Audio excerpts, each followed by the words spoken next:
I don't care how good you are, if you played this game long enough, there's a chance that you have been in a shooting slump. I've played Division I basketball at Boston University and just wrapped up my second year pro overseas. And even at the highest levels, I've noticed that shooters go cold. I've lived it, Stephen Curry's lived it, and in this video, I want to break down how to actually get out of a shooting slump with real game film, pro level insight, and tactics that you probably haven't heard before. Let's get into the video. A slump isn't just about missing shots.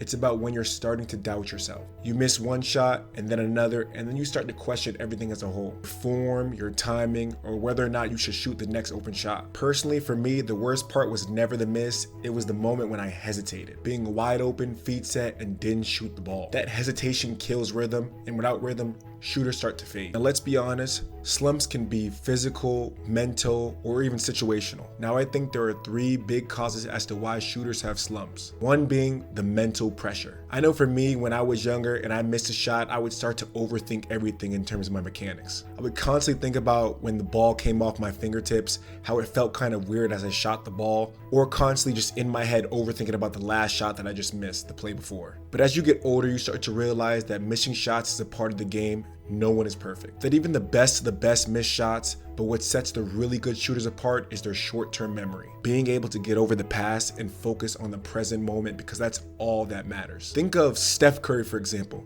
Steph, in my opinion, is one of the greatest, if not the best shooter of all time, and even he goes through shooting slumps. I remember watching a game where Steph shot 2 for 16 from the floor and 1 for 11 from the three. That's 12.5% from the field. But what stood out wasn't that Steph missed a lot of shots. It was the fact that he had the confidence to continue to shooting even though he knew he was off. It was the way he kept shooting with confidence and moving without the ball, and kept the same energy even though he was missing a ton of shots. He didn't let that slump define him in that moment. Now that kind of short-term memory is what separates the good shooters from the great ones. It's not about being perfect, it's about being present. Even stars like Jamal Murray, for example, have struggled with the mental pressure that comes with shooting slumps. I recently watched the All the Smoke podcast with Jamal Murray, and he talked about his welcome to the NBA moment.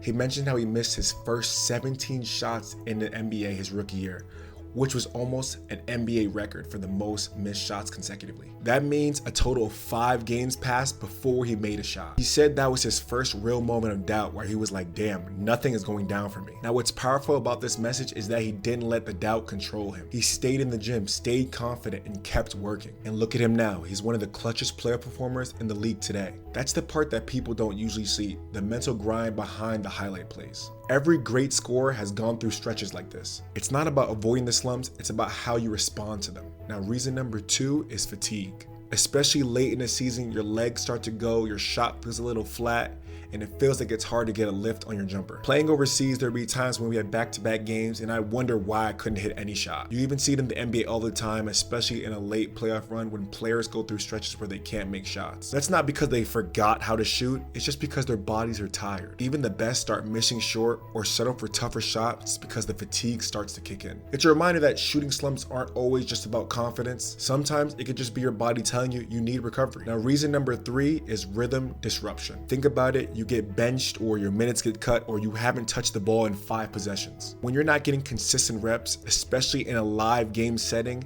it's tough to get into rhythm. Your timing fades, your touch feels a little off, and your reads start to get a little slower, and you start forcing shots just to get into rhythm. I mean, I felt this personally. Times in college my freshman year when I was coming off the bench, not knowing when I would get the ball. It's tough to get in a groove offensively. Even in the NBA, you'll see guys have a hot streak one week and then go cold in the next. And that's not because their skills have changed, it's just because their role has. Rhythm is everything as a scorer, and when that rhythm gets interrupted, even the best scorers start to second guess themselves. All right, now that I've explained the 3 big causes of why you get into shooting slumps, let's explain how to get out of it. I've played 5 years of Division I basketball at Boston University and 2 years so far professional overseas, and I can tell you straight up, the solution isn't always more reps or shooting until your arms fall off. Getting out of a slump is about resetting the field, rebuilding confidence, and attacking the problem right away. Here's what's worked for me and what I've seen work for some of the best in the game. When my shot is off, the first thing I do is try to keep it simple. I start from 5 feet out, work on my form shooting just to focus on my touch and just to see the ball go through the rim. Now, it's not about makes, it's about feel. This resets your muscle memory and just reminds your body how the ball should come off your fingertips and off your hand. You'll see the best do the same thing. They work from inside out, because when their shot's not falling, the solution is usually simple and not complicated. The second thing I do is I don't panic and I don't try to change my mechanics. Now this is a big one, because often when you're in a shooting slump, you start to overthink a lot of things about your jumper. Think about if you need to put your elbow out more, or you're messing with your base, your footwork, is something off? But usually it's not. Sometimes the worst thing you can do is try new things in real time, because 99% of the time your form isn't broken, your rhythm is. I remember like one time in high school when I went like 0 for 10 from 3 from behind the arc in a game, and I was in the gym the next day for hours on end trying to fix my jumper, which realistically probably made things worse. So now when I have an off game, I still continue to trust my work. I don't focus on getting up a ton of reps or focusing on the shots that I missed during the game. I just try to keep it simple. The best shooters like Klay or Steph or Dame, they stick to their mechanics even when they're shooting cold. They don't try and reinvent their jumper, they just trust it even more. Now the third tip to get out of a shooting slump is to recreate game-like situations inside your training. Say you missed 2 pull-up threes in the transition in a game. That's exactly what you need to be repping out during your workouts, not just some random spot shooting. One thing that helped me overseas was breaking down the missed shots I had in game and recreating those in my trainings. The same footwork,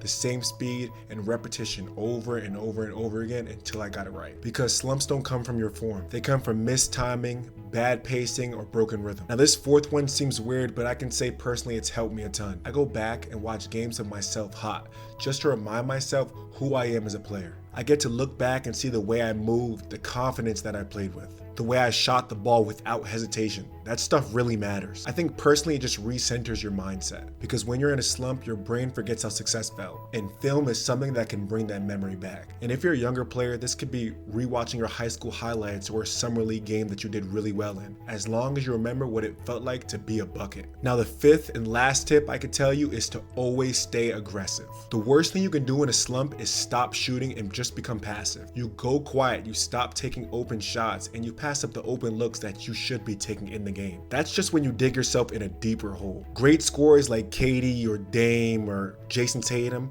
they miss 5 shots, best believe that 6th shot is still going up. That confidence doesn't necessarily mean they're feeling it, it's just what gets them back to it.